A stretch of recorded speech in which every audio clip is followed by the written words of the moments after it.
ঝমঝমিয়ে চলছে বৃষ্টি, খিচুড়ি ছাড়া আর কিছু কি মাথায় আসে? কিন্তু হাতে খুব সময় কম, তাই এটা বানিয়ে নিয়েছি। কড়াইয়ে প্রথমে নুন হলুদ দিয়ে কিউব করে কেটে রাখা আলুগুলো একে একে দিয়ে নিয়েছি। আলুগুলোকে লাল লাল করে ভাজা হলে তুলে নেব।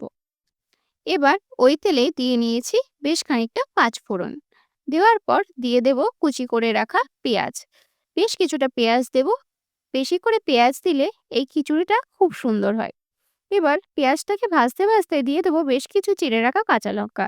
এগুলো কিন্তু খুব বেশি ঝাল কাঁচা লঙ্কা নয়, তবে ফ্লেভারটা খুব ভালো দেবে। ভেজে নিয়ে তার মধ্যে দিয়ে দেবো কুচি করে রাখা টমেটো। টমেটোটাকে দিয়েও ভালো মতো নাড়াচাড়া করে নেব। এবার দিয়ে নেব আদা রসুনের পেস্ট। যেহেতু বানাচ্ছি মুসুর ডালের খিচুড়ি, তাই আদা রসুনের পেস্ট তো ম্যান্ডেটারি। দিয়ে ভালো করে মিশিয়ে নিতে হবে। তারপর দিয়ে নেব বেশ খানিকটা হলুদ গুঁড়ো।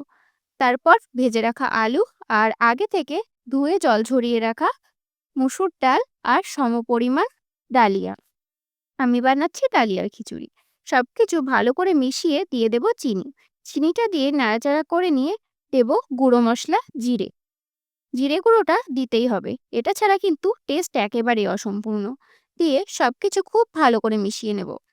সবকিছু খুব ভালো মতো কষে গেলে এবার দিয়ে দেব পরিমাণ মতো জল। এটা সেদ্ধ হতে খুব বেশি সময় লাগবে না, সেই বুঝেই জল দিতে হবে। জলটা দিয়ে ভালোভাবে মিশিয়ে নিয়ে ঢেকে দেব। ঢাকনা দিয়ে মিডিয়াম ফ্লেমে 10 থেকে 15 মিনিট। ব্যাস, সবকিছু সুসেদ্ধ হয়ে যাবে। তারপর কিছুটা ঘি দিয়ে গরম গরম পরিবেশন করো ডালিয়ার খিচুড়ি। আমি মাছের ডিমের বড়ার সাথে সার্ভ করেছিলাম, জমে গেছিল। তোমরাও বানিয়ে দেখো। কেমন লাগলো রেসিপি জানিও। টাটা।